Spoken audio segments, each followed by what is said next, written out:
नमस्कार, स्वागत है आप सभी का। मैं हूं आपके साथ कुमार कुणाल धीरज और आप देख रहे हैं पक्ष विपक्ष। पक्ष विपक्ष में आज बात हरिद्वार कॉरिडोर योजना की और इसके विरोध की। हरिद्वार कॉरिडोर योजना के तहत बस अड्डे को शिफ्ट किए जाने का विरोध अब तेज हो चला है। शहर के सभी व्यापार मंडल एकजुट होकर हर की पौड़ी से सिटी मजिस्ट्रेट कार्यालय तक पैदल मार्च करते नजर आए। कनखल, ज्वालापुर और हरिद्वार से बड़ी संख्या में व्यापारी इस हल्ला बोल कार्यक्रम में शामिल हुए। व्यापारियों का कहना है कि बिना उनकी सहमति के बस स्टैंड को शिफ्ट करना किसी भी हाल में मंजूर नहीं होगा। यहां तक कि व्यापारियों ने चेतावनी दी है कि अगर बस अड्डा हटाने का फैसला लिया गया तो वे आत्मदाह करने तक को मजबूर होंगे। हरिद्वार कॉरिडोर योजना उत्तराखंड सरकार की एक परियोजना है जिसका उद्देश्य हर की पौड़ी के आसपास के क्षेत्र को पुनर्विकसित और सौंदर्यीकृत करना है, ठीक वैसे ही जैसे काशी और उज्जैन में कॉरिडोर बने हैं। इस योजना में कनखल से हर की पैड़ी और अन्य क्षेत्रों को जोड़ते हुए लगभग 15 किलोमीटर लंबा कॉरिडोर बनाना शामिल है ताकि तीर्थयात्रियों को बेहतर सुविधा मिले और शहर की सांस्कृतिक विरासत संरक्षित हो सके। हालांकि इस योजना से स्थानीय व्यापारियों को नुकसान की आशंका है क्योंकि इससे 20 से 25 हजार परिवारों की आजीविका प्रभावित हो सकती है और यह चिंता का विषय है। व्यापारियों ने अब हल्ला बोला है, बात उनकी आई है, इसीलिए खड़े भी वो खुद अपने साथ हो रहे हैं। सरकार के खिलाफ वह इस बात को स्पष्ट करने की कोशिश कर रहे हैं कि इसमें फ़ायदा कम नुकसान ज़्यादा है क्योंकि आजीविका का सवाल है, रोजी रोटी का सवाल है। और हरिद्वार कॉरिडोर योजना का विरोध अब सड़कों पर भी नज़र आने लगा। आखिर क्यों व्यापारी विवश हो गए हैं? क्या इस योजना से उनका लाभ सुनिश्चित नहीं किया गया है?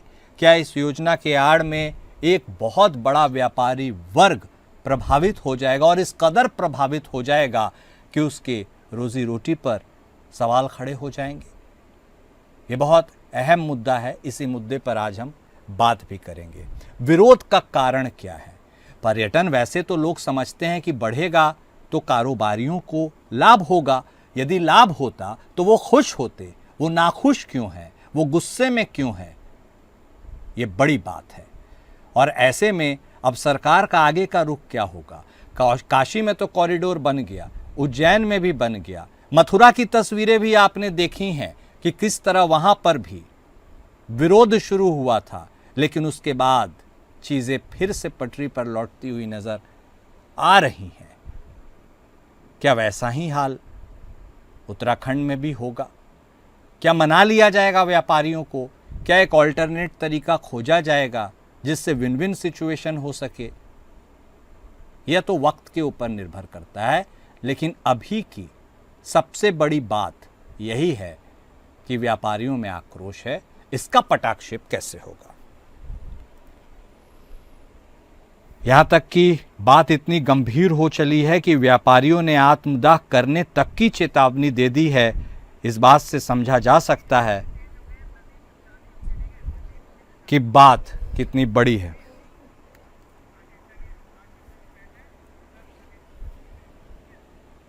चलिए बिना वक्त गवाए चर्चा की शुरुआत करते हैं। भारतीय जनता पार्टी की तरफ से बतौर प्रवक्ता नवीन त्रिशाली साहब हमारे साथ जुड़े हैं, वहीं हमारे साथ कांग्रेस पार्टी की तरफ से भी बतौर प्रवक्ता आशीष सैनी साहब जुड़ गए हैं। आप दोनों खास मेहमान का स्वागत है। सबसे पहले विरोध है, व्यापारियों में आक्रोश है, विपक्ष भी गुस्से में है, इसीलिए शुरुआत सैनी साहब आप ही के साथ। आपको लग रहा है क्या कि जो काशी में हुआ, जो उज्जैन में हुआ, मथुरा में जिसकी वानगी देखने को मिली, अगला नंबर अब उत्तराखंड का है? आप इतने भयभीत, आशंकित क्यों हैं? आपको लगता है कि व्यापारियों के साथ छलावा हो रहा है? माजरा क्या है? उपाय क्या है? देखिए, किसी भी शहर को स्थापित करने के लिए बहुत सारी चीजों की आवश्यकता होती है। अगर हम इमेजिन करें कि एक बहुत खाली मैदान है तो उसमें सबसे पहले एक घर बनेगा, फिर दूसरा घर बनेगा, फिर उनकी आवश्यकताओं के लिए दुकान बनेगी, फिर उनकी आवश्यकता के लिए स्कूल बनेगा, इंफ्रास्ट्रक्चर तैयार होता है। और जिसमें अगर हरिद्वार जैसे शहर की बात करें तो सदियां लग जाती है, तब जाकर वो हरिद्वार तैयार होता है। लेकिन मुझे लगता है कि सरकार केवल कुछ विशेष लोगों के आवागमन की सुविधा के लिए, ताकि वो अपनी गाड़ियां लेकर सीधा हल्की पैड़ी के ऊपर खड़े हो जाए और वहीं से उतरकर स्नान करके बाहर निकल जाए, या कुछ इस तरह का माहौल बने कि जैसे कहीं ना कहीं हम मतलब सरकार जो है वो धार्मिक मान्यताओं और तीर्थाटन के बजाय अब तीर्थाटन को पर्यटन में बदलने में लगी। सरकार का मुख्य उद्देश्य ये है कि अगर अगर हम एक इमेजिन करें कि हरिद्वार में हजारों की संख्या में छोटे और बड़े होटल्स हैं, लेकिन अब अगर किसी बड़े व्यक्ति को, अमीर व्यक्ति को जिसको लोन मिलता है, माफ भी हो जाता है, यदि उस व्यक्ति को वहां पर होटल बनाना हो तो आवश्यकता पड़ेगी कि उस मुख्य मार्ग को ही बदल देने। ये काम काशी में हुआ, ये काम सब जगह हो रहा है लगातार, और यही काम अब हरिद्वार में हो रहा है। ये हर शहर का स्वरूप बिगाड़ रहे हैं इंफ्रास्ट्रक्चर के नाम पर, जो एक बेतरतीब और बेढंगा निर्माण कर रहे हैं। उसकी वजह से प्राकृतिक आपदाएं तो है ही, लेकिन सबसे बड़ी तो ये आर्थिक आपदाएं है। एक छोटी सी मोची की दुकान, एक मोची की दुकान भी वहां खुलेगी जहां पर लोगों का आवागमन होगा, वहीं वो कोई छोटा सा कोना ढूंढकर वो वहां पर बैठ जाता है, मौका देखता है, फिर लंबे समय काम करता है, तो बहुत छोटी सी दुकान उसको दे दी जाती है, खरीद लेता है या किराए पर लेता है, तब जाकर वो अपना एस्टैब्लिशमेंट खड़ा करता है। आप और हमारे जैसे लोग, हमें याद रहता है कि वहां पर एक दुकान मिठाई की है, वहां पर एक दुकान ही है, लेकिन जिस तरह के मॉल कल्चर में ये लोग धकेलने का काम कर रहे हैं, वास्तव में बड़ा गंभीर है कि हिंदुस्तान के हर शहर से लूट की एक योजना की तैयार की जा रही है। सबसे पहली लूट जो उसमें हजारों करोड़ रुपए खर्च होंगे, उसमें से लूट की है। उसके बाद ये संगठित लूट रहेगी कि होटल्स भी इनके होंगे, दुकानें भी इनके होंगे, कारोबार भी इनके होंगे, और जो लोग इनके कहने पर नहीं चलेंगे उनके खिलाफ झूठे मुकदमे भी होंगे। तो ये एक बड़ा गंभीर मामला है, और बीजेपी के लोग वास्तव में आंखों पर पट्टी बांधकर ऐसे बैठ गए हैं। अभी आपने उदाहरण देखा होगा, 30,000 करोड़ रुपए की जमीन मात्र 1 करोड़ रुपए किराए पर किसको मिल गई? एक ठग उद्योगपति को, उसको दे दी गई इन्होंने उत्तराखंड में। आप बिहार में जाइए तो 1,000 जो एकड़ जमीन आराम से उनको मिल गई गिफ्ट में, क्योंकि उन्होंने बर्थडे विश किया था सुबह उठकर बड़े बड़े साहब ने, तो उनके मुंशी जी ने तुरंत उनको 1,050 एकड़ जमीन गिफ्ट कर दी। जमीनें गिफ्ट दी जा रही हैं। आपको 400, 500 फुट, 200 फुट की बैठी हुई झुग्गी पर बैठे हुए आदमी को आप एक सरकारी आवास नहीं दे पा रहे 500 फुट का, और आप हजारों करोड़ बीघा जमीन दे रहे हैं। ये लॉजिक मेरी समझ से बाहर है कि देश के गरीब का पेट छीन कर, यानी आप भिखारियों को लूट कर जो आप अमीर बनने की नौटंकी कर रहे हैं, ये कहां तक सफल होगी? ठीक बात है, आपने इम्पोर्टेंट पॉइंट उठाया है। नवीन साहब भी हमारे साथ जुड़े हुए हैं। नवीन साहब, बहुत सिंपल सी बात है सर, एक ऐसा राज्य है जो प्राकृतिक आपदा की मार झेल रहा है, निर्माण के नाम पर, डेवलपमेंट के नाम पर बहुत ज़्यादा क्रियाकलाप हो रहे हैं, जिसके चलते एक वर्ग समझता है, विशेषज्ञ भी मानते हैं कि नुकसान कोप झेलना पड़ रहा है। प्राकृतिक आपदा तो झेल ही रहा है उत्तराखंड, आर्थिक आपदा के लिए भी विपक्ष ये कह रहा है कि आप मजबूर कर रहे हैं लोगों को। व्यापारी वर्ग बहुत नाखुश है। ऐसे में जो आरोप है कि केवल गिने चुने कुछ लोगों को खुश करने के लिए आप इतना बड़ा काम करने जा रहे हैं, जिससे छोटे बहुसंख्यक लोग जो रोजी रोटी के लिए वहां पर रहते हैं उनको नुकसान हो जाएगा। सोच क्या है, इरादा क्या है, और कितना भला इससे आम लोगों का होगा, ये आप बता दीजिए। अनम्यूट कर लीजिएगा सर अपने आप, अनम्यूट कर लीजिए। मेरी आवाज आ पा रही है आपको? हाँ बोलिए, आ रही है, बोलिए सर। मैं कहने की कोशिश कर रहा हूँ कि आपने सही पूछा कि भारतीय जनता पार्टी की सरकार की सोच और इरादा क्या है। मैं आपको ये बताना चाहता हूँ कि जब उत्तराखंड राज्य आंदोलन चला था, तो राज्य आंदोलन किस लिए शुरू हुआ था? राज्य आंदोलन इसलिए शुरू हुआ था कि हम जब उत्तर प्रदेश का हिस्सा होते थे तो लखनऊ हमारी राजधानी बहुत दूर थी, और जो लखनऊ से हमारा बजट बनता था वो आते आते हरिद्वार से पहले खत्म हो जाता था, उधम सिंह नगर से पहले खत्म हो जाता था। तब यहाँ से एक आवाज आई थी कि पहाड़ विकास से पिछड़ गया है और हमें एक अलग राज्य चाहिए जहाँ पर हम अपने विकास अपने आप कर पाए। उस सिद्धांत को लेकर उत्तराखंडियों ने एक बहुत बड़ी लड़ाई लड़ी, बहुत शहादतें उसमें हुई। उन शहादतों की बदौलत आज उत्तराखंड बना। लेकिन उत्तराखंड उसमें विकास उस हिसाब से नहीं हो पाया जिस हिसाब से होना था। आज सरकार जो है, वर्तमान सरकार, उस परिपाटी को ध्यान में रखते हुए, उस अवधारणा को, उत्तराखंड की अवधारणा को ध्यान में रखते हुए, जब माननीय मुख्यमंत्री जी इस प्रदेश का लगातार विकास कर रहे हैं, तो कांग्रेस को उसमें ईर्ष्या हो रही है। कांग्रेस ये समझ नहीं पा रही कि इतना विकास कैसे हो रहा है, इतना पैसा कहां से हो रहा है, क्योंकि इनकी भी सरकारें रही, यहाँ पर कुछ नहीं कर पाई। आज जब हम चारों तरफ उत्तराखंड का विकास कर रहे हैं, आपदा के बावजूद इतना अच्छा प्रबंधन, पूरे राज्यों में अगर प्रबंधन की बात करें तो माननीय मुख्यमंत्री धामी जी नंबर 1 पर हैं, क्योंकि काफी सारे राज्यों में आपदा आई, आपदा प्रबंधन की बात हुई तो उसमें धामी जी जो है नंबर 1 प्रधान मुख्यमंत्री में है। तो ऐसे में अगर इस स्टेट की बात करें, कांग्रेस की बात करें, तो कांग्रेस तो ईर्ष्या से बात कर रही है। लेकिन जहां तक विकास की बात है, मैं ये कहना चाहता हूं कि इस प्रदेश में विकास की बहुत आवश्यकता है, उसको हमारी सरकार लगातार कर रही है। अगर बात करें, जहां की बात ये कर रहे हैं कि व्यापारियों को नुकसान हो रहा है या हो रहा है, तो व्यापारियों के लिए भी अभी आपने देखा, अभी जीएसटी में हमने काम किया है। इस जीएसटी को जो रिफॉर्म किया, किसको फायदा हुआ? व्यापारियों को फायदा हुआ। 4000 करोड़ आवास प्रधानमंत्री आवास के तहत दिए गए, किसको फायदा हुआ? गरीब लोगों को फायदा हुआ। तो कांग्रेस कह रही है, क्योंकि कांग्रेस खिसियानी बिल्ली खंबा नोचे, उनके पास कहने के लिए कुछ भी नहीं है। आज कांग्रेस रसातल में पहुंच गई, इसलिए अपने करनी पर ये अब केवल गाल बजाने वाले शेर हो गए हैं, जो जिन शेरों के दांत निकल चुके हैं और ये शिकार ढूंढ रहे हैं कि कैसे हो। और लेकिन नवीन साहब, आम आदमी के मन में एक सवाल आता है, विकास एट व्हाट कॉस्ट, किस कीमत पर? क्योंकि टोपोग्राफी जो है उत्तराखंड की, वो अपने आप में बहुत विषम है। वहां यदि आप एक्सेसिव माइनिंग, एक्सेसिव विकास कीजिएगा तो वो भी कहीं ना कहीं बैकफायर कर सकता है।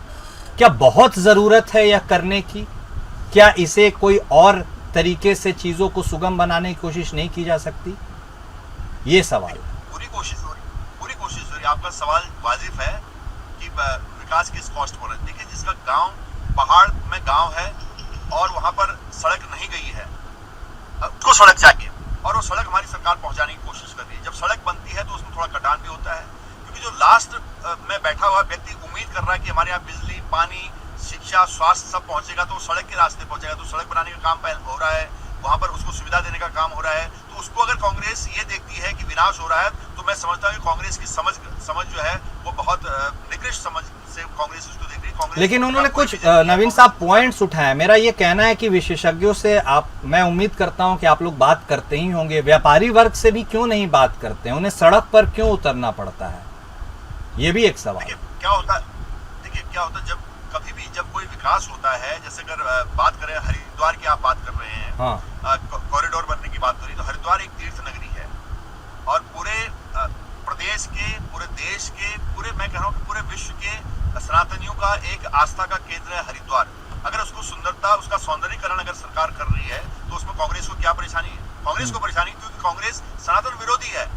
कांग्रेस सनातन विरोधी होने में वो कहां तक जा रही है, इसकी सोच तक जा रही है, आप ये देख सकते हैं। इनकी सोच लगातार जो है जनता के सामने आ रही है कि इनके शीर्ष नेता किस तरह कहां घूमने जाते हैं, किसके बाद किनकी मम्मी का आर्टिकल आता है, उस आर्टिकल के पीछे मंशा क्या है। केवल विकास विरोधी है। मैं आपको एक एग्जांपल देना चाहता हूं, इसी में मैं अभी मेरी थोड़ा सा दिमाग में ये आ रहा कि कुछ दिन पहले राहुल गांधी जी मलेशिया के दौरे पर गए थे। मलेशिया के दौरे पर गए थे और वहां पर एक स्टेट ऑफ मलाक्का है, जहां से चाइना का 80% व्यापार होता है, और ये मलाक्का स्टेट जो है इंडोनेशिया और मलेशिया के बीच में है। अगर आप इंडोनेशिया को छोड़ दें तो मलेशिया बच जाता है। मलेशिया में राहुल गांधी जी जाते हैं, वहां पर चीन के लोग भी देखे जाते हैं, वहां पर अमेरिका के वो एंटी लॉबिंग जो लोग होते हैं वो भी देखे जाते हैं। उसके बाद जब राहुल गांधी वापस आते हैं तो सोनिया गांधी जी का एक आर्टिकल आ जाता है कि ग्रेटर अंडमान निकोबार में, जहां हम अपना नेवल बेस बना रहे हैं, सुरक्षा को चाक चौबंद करने के लिए, समुद्र पर कंट्रोल करने के लिए जहां बेस बनाया जा रहा है और दुनिया का अद्भुत थिएटर कमांड वहां पर बनाया जाएगा, तो वहां पर वो बोलते कि वहां पर विकास नहीं होना चाहिए, वहां पर्यावरण को नुकसान होगा, क्योंकि उनको अगर उसके बहाने वो चीन का हित साधना चाहते हैं। क्योंकि अगर हम ग्रेटर अंडमान निकोबार में बैठ जाएंगे, हमारी नेवी बैठ जाएगी, तो मलाक्का स्टेट पर हमारा पूरा कंट्रोल रहेगा। जब चाहे हम तब चाइना को रोक सकते हैं, और चाइना नहीं चाहता इंडिया यहाँ पर आए, तो उसने कांग्रेस को इस्तेमाल किया। तो ये लोग ऐसे हैं, ये विकास विरोधी लोग हैं, विजनहीन लोग हैं, इसलिए इस देश की जनता ने इनको किनारे कर दिया है। ठीक है सैनी साहब, सुना ही आपने क्या कुछ कहा नवीन साहब ने। कह रहे हैं कि भाई आप विरोध कर रहे हैं, विकास का विरोध कर रहे हैं, आपको यह आश्चर्य हो रहा है पैसे कैसे आ गए, आपके वक्त में पैसे नहीं आते थे, पल ही रुक जाते थे। वो तो कह रहे हैं कि सबका समावेशी विकास है इसमें, फिर प्रॉब्लम कहाँ है? आपने भी कुछ अहम मुद्दे उठाए थे, लेकिन क्या बैठ करके इन चीजों पर बातचीत नहीं हो पाई है? तकलीफ क्या है? देखिए, प्रत्येक विषय पर बात हो सकती है, लेकिन आप ये देखिए कि पर्यावरण की कीमत पर ये अंडमान और निकोबार में काम कर रहे हैं। सोनिया जी ने कहा कि पर्यावरण को खतरा नहीं होना चाहिए, जिस तरह से निर्माण क्या है, इनका विकास क्या है कि सीमेंट में बजरी घोल दो, जगह जगह फैला दो, यही तो है इनका विकास। और वो बजरी कितने दिन टिकेगी, 2 दिन टिके, 4 दिन टिके, 6 दिन टिके, उसका भरोसा नहीं है। इनकी नजर में विकास का मतलब है कंक्रीट बिछा देना, बड़े बड़े टाइल्स और पत्थर लगा देना, ये इनका विकास है। आपने जो ऑटोमोबाइल सेक्टर में क्या विकास किया जरा बताएंगे एक बार। आपने एजुकेशन के सेक्टर में क्या विकास किया बताएं इन्हें कुछ। इनसे अगर ये पूछा जाए कि जो हेल्थ सेक्टर है भारत का, उसमें क्या डेवलपमेंट इन्होंने पिछले 11 साल में किया, इनको मालूम ही नहीं है। अभी इनसे एक सवाल पूछा कि हरिद्वार में जो कॉरिडोर बन रहा है उसमें जो व्यापारी और जो पूरा शहर, व्यापारी केवल एक दुकानदार नहीं है कि वो परचून की दुकान वाला है या चाय समोसे बनाने वाला है। वो जो होटल्स बने हुए हैं, जो धर्मशालाएं बनी हुई है, धर्मशालाओं में जो पूरे देश से यात्री आकर अपने अपनी धर्मशालाओं में जहां उनका संपर्क संबंध बना हुआ उसमें रुकते हैं। वो वहाँ कई बार राज्यों के हिसाब से धर्मशालाएं बनी है, कई कुछ धर्मशालाएं और आश्रम ऐसे बने जो किसी गुरु के बने तो उन गुरु के भक्त वहां पर आकर रुकते हैं। ये सारी व्यवस्था को चौपट करके केवल 2 इनके धर्म गुरु है, 2 इन्होंने किराए पे लिए हुए हैं। 2 धर्म गुरु की मान्यता और 2 धर्म गुरु ये बालकृष्ण और राम। मुझे बताइए ना कि मसूरी की सारी जमीन 1 करोड़ रुपए साल में देने पर कौन सा विकास कर लिया इन्होंने। आप अदानी को जो 1050 करोड़ का मैंने जिक्र किया आपके सामने, आप ये देखिए कि उनको लोन भी दिया है साथ साथ, और बाद में थोड़े दिनों बाद लोन माफ भी कर देंगे। फिर मेरा भी तो लोन माफ कर दीजिए। नवीन प्रसाद जी यहाँ बैठे हुए हैं और जबरदस्ती भारतीय जनता पार्टी के पक्ष में अपने वही बयान बोल रहे हैं जो पिछले 3-4 डिबेटें बोल चुके। इन्हें एक अठन्नी भी नहीं मिलेगी उसमें से, और ये चले आए यहाँ भाजपा का पक्ष करने के लिए। अरे भाई देश के नागरिक, सुन लीजिए, देश के नागरिक हैं, देश के नागरिक। नहीं आप, ठीक है, नहीं आप सोचिए, ना आप रुक जाइए। एक मिनट नवीन बाबू, एक मिनट उनको कंप्लीट करने दीजिए, आते हैं आपके पास भी। हाँ, दूसरी बात मैं कह रहा हूँ, भारतीय जनता पार्टी में भ्रष्टाचार करने के लिए ऊपर 10, 12, 15 उद्योगपति बैठे हैं इनके साथ। मैं कह रहा हूँ कि राज्य के किस व्यक्ति ने कहा कि आप यहाँ कॉरिडोर बनाइए, किसी जगत गुरु शंकराचार्य ने कहा हो, किसी ने, और ये कह रहे हैं सनातन विरोधी है। अगर आप ऐसे कॉरिडोर नहीं बनने देंगे तो आप सनातन विरोधी है। अगर आप वहां की जमीन अदानी को नहीं देंगे सनातन विरोधी है। आप एथेनॉल मिलाएंगे 20% गाड़ियां तबाह हमारी होंगी, नुकसान हमारा होगा। अगर हम बोल देंगे तो हम सनातन विरोधी हो जाएंगे। भैया ऐसा सनातन आप रखो जो केवल सरकारी ठेकों के लिए और पदों के लिए काम करता हो। हमारा सनातन हमारी आस्था से बनता है, उसके लिए मुझे किसी किराए के ठेकेदार की आवश्यकता नहीं है कि कोई नागपुर बैठ के या दिल्ली बैठ के मेरा सनातन धर्म तय करे। आप जैसे दलाल केवल मंदिरों के बाहर चप्पल चुराने का काम कर सकते हैं, और वही आप कर रहे हैं। सनातन धर्म से आपका कोई लेना देना नहीं है। चीन को आपने कहा कि लड़कियां बंद कर दो, अपने आप मशीनरी खरीदने पहुंच गए। आप चीन को कभी भला बुरा बता रहे हैं, थोड़े दिन बाद बता रहे हैं अच्छा बता रहे हैं, फिर आप अमेरिका चले जाते हैं, फिर आप रशिया चले जाते हैं। भाई आप पहले आप मोदी जी को बुला लीजिए, एक दिन हरिद्वार देहरादून बुला लीजिए और बैठ के डिसाइड कर लीजिए कि मोदी जी हमें बोलना क्या है। आप जो आए हो यहाँ पर, आपने कभी मुख्यमंत्री से या प्रधानमंत्री जी से बात करके आप यहाँ थोड़ी ना बोल रहे हैं। मैं कोई राहुल गांधी जी से बात करके थोड़ी बोल रहा हूँ कि यहाँ पे क्या बोलना है। मैं वो बात बोल रहा हूँ जो वहाँ के लोगों की आवाज है। ठीक है, कांग्रेस पार्टी में सुनिए कांग्रेस पार्टी में मुझे लिबर्टी है लोगों के मुद्दे को किसी भी जगह पर उठाने की। आपको आजादी नहीं है, आपको सनातन को लाना पड़ेगा, आप चीन लाएंगे। अभी आपने कहानी बना दी कि सोनिया जी ने तो पर्यावरण के पक्ष में बोल रही है। भाई पर्यावरण के पक्ष में बोलना कोई पाप है क्या? ठीक है सैनी साहब, ठीक है, ओके। अब ठीक है, लेट्स हियर हिम आउट। नवीन बाबू को भी सुनते हैं। ठीक है सैनी साहब, आपने अपने पॉइंट को रखा। सर एक लास्ट, हाँ बोलिए, प्लीज कंक्लूड। इन्होंने अभी सिर्फ एक लास्ट बात 10 सेकंड बोलिए। इन्होंने एक नौटंकी की, एक पेड़ माँ के नाम, इन्होंने माँ का नाम लिया, अपनी माँ का नाम नहीं लिया होगा प्रसाद जी ने, वो नरेंद्र मोदी की माँ के नाम पर एक पेड़ लगा दिया और 10 लाख पेड़ अपने यार के नाम कटवा दिए, और फिर कह रहे हैं पर्यावरण की बात नहीं करेंगे। बिल्कुल करेंगे। और आप जैसी सरकार कोई ईमानदारी से नहीं बनी है, वोट चोरी से बनी है।